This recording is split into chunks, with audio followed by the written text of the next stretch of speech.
नमस्कार श्रोताबिन्द, विश्वका उत्कृष्ट कथा वाचन गर्ने क्रममा हामी आज बर्मेली राइटर श्री डोन्नी आङको शक्तिशाली ओखती नामक कथा लिएर आएका छौँ।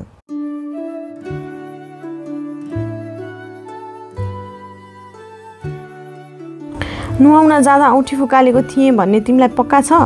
प्लेटमा गिर्खा पार्ने यन्त्रको आवाजलाई जित्न सुनिने गरी मैले आपतमा परेको साथीसँग सोधेँ। अलि खुकुलो होला, तिमीले थाहै नपाई खुस्क्यो होला। हो, अलि खुकुलो थियो, कोलाथीले भन्यो। त्यसैले नुहाउने बेलामा सधैँ म फुकाल्ने गर्थेँ। नुहाउने कोठामा फुकालेको मलाई राम्रै सम्झना छ। ठिक त्यसै बेला घन्टी बज्यो, दिउँसोको खानाका लागि। मैले यन्त्र रोक्न रातो बटन थिचेँ। ग्रेनिङ मार्बल थिचिएर घुम्दै लियो।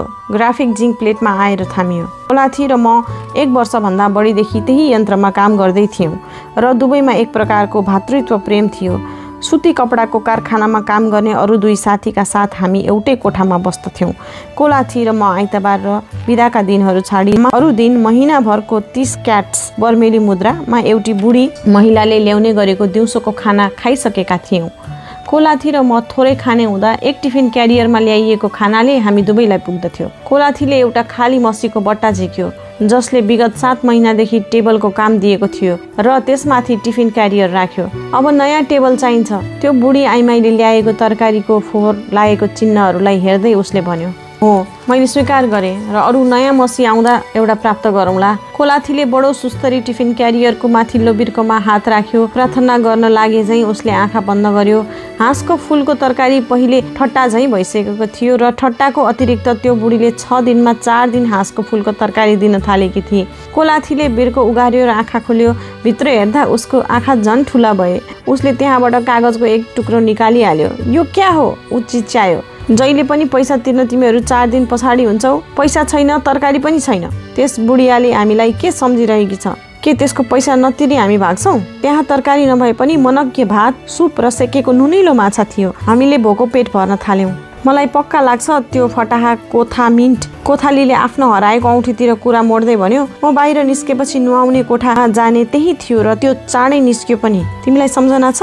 कुनै कसलाई भेट्नु छ भन्ने कथा बनाएर हतपतमा त्यो निस्क्यो। त्यसैले औँठी पायो मैले पत्ता लगाउनुभन्दा अघि। अहिलेसम्म त्यसले बन्दक राख्यो होला अथवा बेचिसक्यो होला। के भन्ने खै कोलाथी? मैले झोलसित भात खाँदै भने। कोही आई न्युन्ट पनि हुनसक्छ।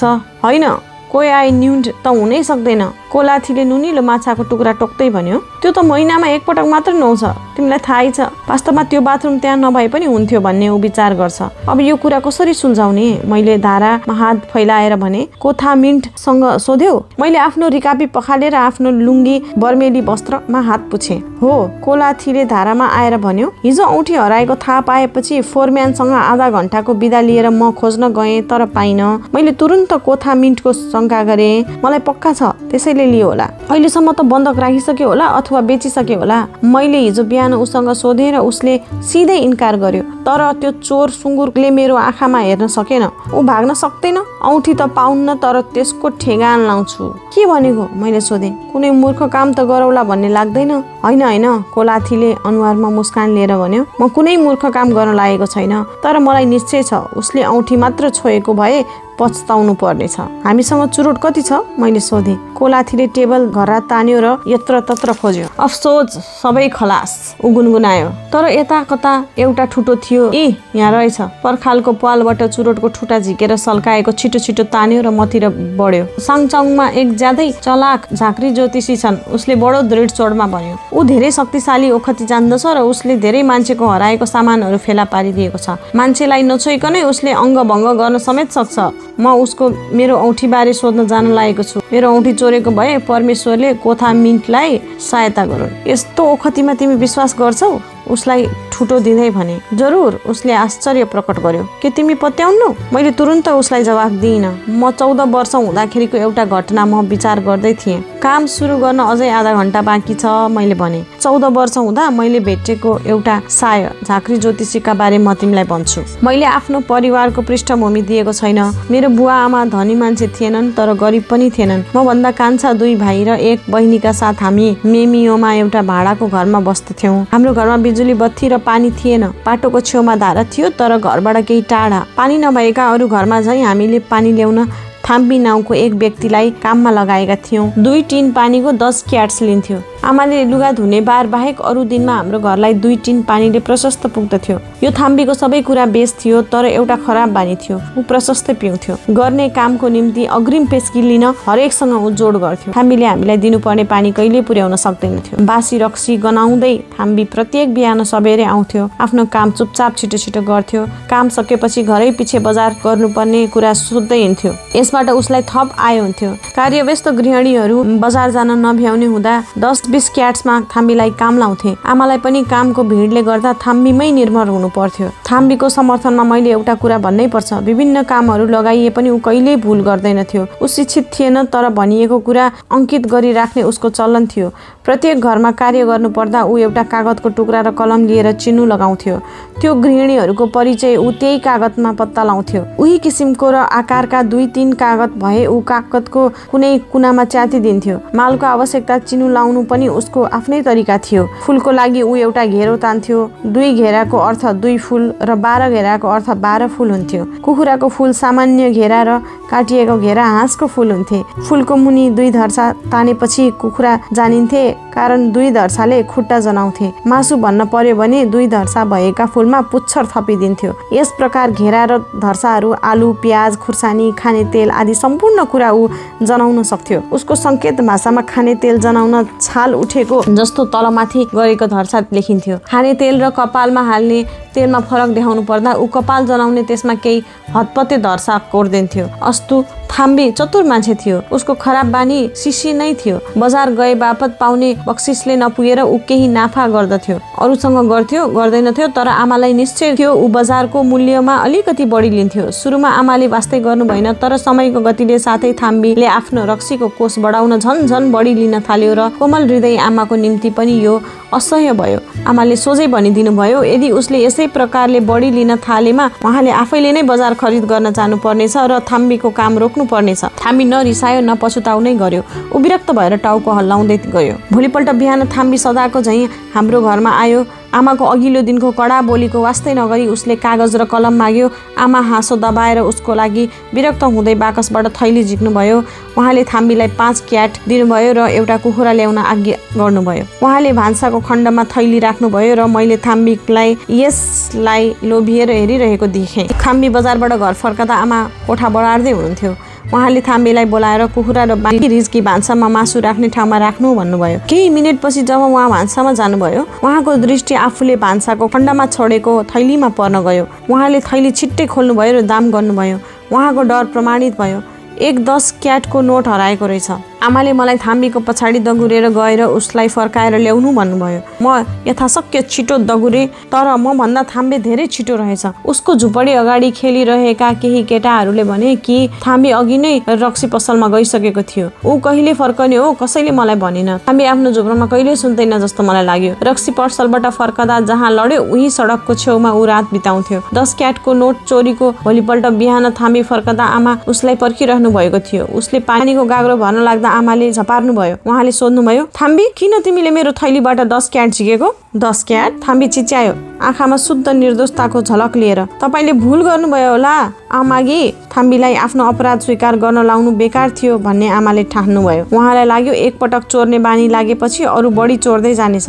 यसकारण इच्छा नहुँदै उहाँले उसकै भलाइको लागि एउटा शिक्षा दिने निधो गर्नुभयो। भोलिपल्ट थाम्बीले आमासँग बजार खरिद गर्न केही छ कि भन्ने सोद्धा उहाँले आफैले बजारमा जाने निधो गरेको कुरा बताउनुभयो। थाम्बी बजारतिर लाग्न साथ उहाँले मलाई एउटा साय झारफुकेलाई डाक्न भन्नुभयो। आमाले त्यो सायलाई सबै कुरा बताउनु भयो। उहाँले थाम्बीलाई कुखुरा किन्न पैसा दिन थैली ल्याएको कुरा पनि उसलाई बताउनु भयो। थैली राखेको दराजको खण्ड पनि देखाउनु भयो। म घरभित्र बढारिरहेको बेलामा ऊ बजारबाट फर्क्यो। उहाँले कुरा सिध्याउनु भयो। उसले थैली नदेखेको हुन सक्दैन, लोभले छोप्यो होला। कसो थैली नै लिएर गएन। त्यसमा 10-10 क्याटका 9वटा नोटहरू थिए। त्यो झारफुके साय अगाडिको कोठामा गुन्द्रीमा बस्यो र ध्यानमा आँखा बन्द गर्यो। उसले केही गुनगुनायो जुन हामी कसैले पनि बुझेनौँ। उसले टाउको यताउता हल्लायो र शरीर पनि काँपेको जस्तो देखियो। यो देखेर हामी सबै बडो प्रभावित भयौँ। आखिर उसले आँखा उघार्यो। एउटा बाटा दिनुस् त, उसले गम्भीर र कडा स्वरमा भन्यो। बाटा ल्याइयो। यसमा पानी भरको दोस्रो आदेश भयो। मैले भान्साबाट कुद्दै गएर ल्याएको बाटा पानीले छिट्टै भरियो। ऊ थाम्बी त्यहाँ छ। ढोकामा च्याएर बसिरहेको ठाउँबाट मेरो कान्छो भाइले करायो, उसलाई यहाँ बोलाऊ। त्यो झारफुकेले आदेश दियो। म दगुरेर बाहिर गएँ र थाम्बीलाई बोलाएँ। उसले विरोध गरेन। सायद उसले सोच्यो होला आमाले उसप्रति कडा व्यवहार गर्नुभएमा पछुताउनु भयो होला र केही बक्सिस दिन बोलाउनु भयो होला। ऊ मसँग खुसी साथ आयो। घरमा आएपछि त्यस झारफुकेलाई देखेपछि ऊ अकस्मात अडियो। यस ठाउँमा त्यस सायको सबैलाई थाहा थियो। यता आइज थाम्बी, त्यो सायले बडो कडाइका साथ भन्यो। हामीले अरू घरहरूको लागि किनेको किनमेल सबै राख्यो र उसको अगाडि बस्यो। साँचो साँचो भन् थाम्बी, कठोर भएर त्यो सायले भन्यो। के तैँले थैलीबाट 10 क्याट चोरिस? होइन सायगी, होइन। सायको दृढ दृष्टिको मुनि खुम्चेर थाम्बीले भन्यो। सायले थाम्बीप्रति क्रुद्ध भएर हेर्यो। भइगो, उसले कडा भएर भन्यो। तँलाई कायल पार्न मैले आफ्नो शक्ति जगाउनु पर्यो। साय उठ्यो। उसले पानीको बाटा लिएर गुन्द्रीबाट पर राख्यो। घरका सबै यो बाटाको वरिपरि बस, उसले अर्ती दियो। तँ पनि थाम्बी, आमा, भाइहरू, बहिनी, थाम्बी र म सबै पानीका बाटा वरिपरि बस्यौँ र उसका अरू आदेश पर्खन लाग्यौँ। हरेकले बाटाको बिटमा राखेर यसलाई उठाऊ, त्यो बाटा बेसरी समाऊ र यसलाई बायाँबाट दायाँ घुमाऊ, घुमाउँदै रहऊ, बिस्तारै बिस्तारै घुमाऊ। बाटा दोस्पट्टि ढल्किनेछ र उसको अगाडि केही पानी पोखिनेछ। बाटालाई बेसरी समातेर उसले भने झैँ हामीले बाटा घुमाउन थाल्यौँ। बाटा गरौँ थिएन, तर यसलाई आफूनेर झुक्किएर ढल्किन नदी घुमाउनु निकै गाह्रो थियो। यो घुम्दै रह्यो बिस्तारै क्रमैसँग र एक थोपा पानी पनि पोखिएन। हामीले आशा मारिसकेका थियौँ। जब शिर उठाएर हेऱ्यौँ, थाम्बीको निधारमा पसिनाका थोपाहरू देख्यौँ। उसका हातहरू काँपिरहेका थिए र अकस्मात बाटा हल्लियो र थाम्बीको सामु पानीको खोबल्टो देखियो। हो, रुपियाँ तैँले नै चोरिस, साय क्रुद्ध भएर करायो। अब यसलाई के सजाय दिने? आमातिर फर्केर उसले सोध्यो। भइगयो, छाडिदिनुहोस्, आमाले भन्नुभयो। उसको गल्ती साबित भएकोमा म सन्तुष्ट छु। त्यो दामले के काम गर्यो थाम्बी? उहाँले सोध्नुभयो। मैले लिएको छैन। सजायको डरले तर्सेर थाम्बी पिलपिलायो। साय अब झन् रिसाए। बिचरा थाम्बी बिरामी झैँ काम नलागेकोले आमालाई दया लाग्यो। दोषी पत्ता लगाउनु भएकोमा म यी विद्वान ज्योतिषको कलाप्रति सन्तुष्ट छु, उहाँले भन्नुभयो। यो शिक्षा ल्याऊ थाम्बी, तर तिमीले कबुल गर्नुपर्छ कि अब फेरि म कहाँबाट कहिले चोर्ने छैनौ, बजार जाने पैसाबाट पनि। म प्रतीक्षा गर्छु आमागी, थाम्बा साम्य हुँदै रह्यो। म प्रतीक्षा गर्छु, म चोर्दिनँ, म प्रतिज्ञा गर्छु। सिर्फ सायगीबाट मलाई सजाय नदिलाउनुहोस्। तिमीलाई कसैले सजाय गर्न लागेको छैन थाम्बी, आमाले भरोसा दिनुभयो। आमाले 10 क्याट हराउनु भएको थियो र अर्को 10 क्याटबाट त्यस विद्वान सायलाई उपहार दिएर खर्च गर्नुभयो। र जहाँसम्म मलाई थाहा छ, हाम्रो दैनिक किनमेलमा थाम्बी सदैव इमान्दार थियो। यो त बडा मजाको कथा रहेछ, मैले बयान गर्न छाडेपछि कोलाथीले भन्यो। तर तिमीलाई त्यो सायको शक्तिमा किन शङ्का लाग्यो? मैले बुझिनँ। त्यो घटनाले त झन् तिनीहरू ठुल्ठुला काम फत्ते गर्न सक्दा रहेछन् भन्ने विश्वास पार्नुपर्ने हो। मैले त्यो सायमाथि विश्वास गरेँ। सिद्धिनै लागेको चुरोटको आखिरी सर्को तानेर मैले भने। मैले उसलाई पत्याएँ। मैले वास्तवमा अरूले भन्दा बढी पत्याएँ। ऊ झुट थियो भन्ने कुरा थाहा पाएँ पनि मैले उसलाई पत्याएँ। के रे? कोलाथीले चिच्यायो। तिम्रो माने तिमीलाई पनि यस कलाबारे केही थाहा छ? होइन कोलाथी, यसबारे मलाई रत्तिभर पनि थाहा छैन, मैले जवाफ दिएँ। तर मलाई एउटा कुरा थाहा थियो, जुन त्यो ज्योतिषीलाई पत्तो थिएन। मलाई थाहा थियो कि थाम्बी वास्तविक दोषी थिएन। बुझ्यौ, त्यो 10 क्याट चोर्ने मै थिएँ। कोलाथी चुपचाप थियो। मुख उदाङ्ग पारेर उसले मतिर हेऱ्यो, मानौ मबाट उसले ठिकै सुनेको हो कि भन्ने ताजुब मानेर। मेरा लागि यो भाग्यको कुरा थियो कि उसले त्यो साँझ फर्कदा आफ्नो हराएको औँठी साबुनको बट्टामा पायो, अन्यथा उसले मैले नै त्यो औँठी चोरेको शङ्का गर्ने थियो।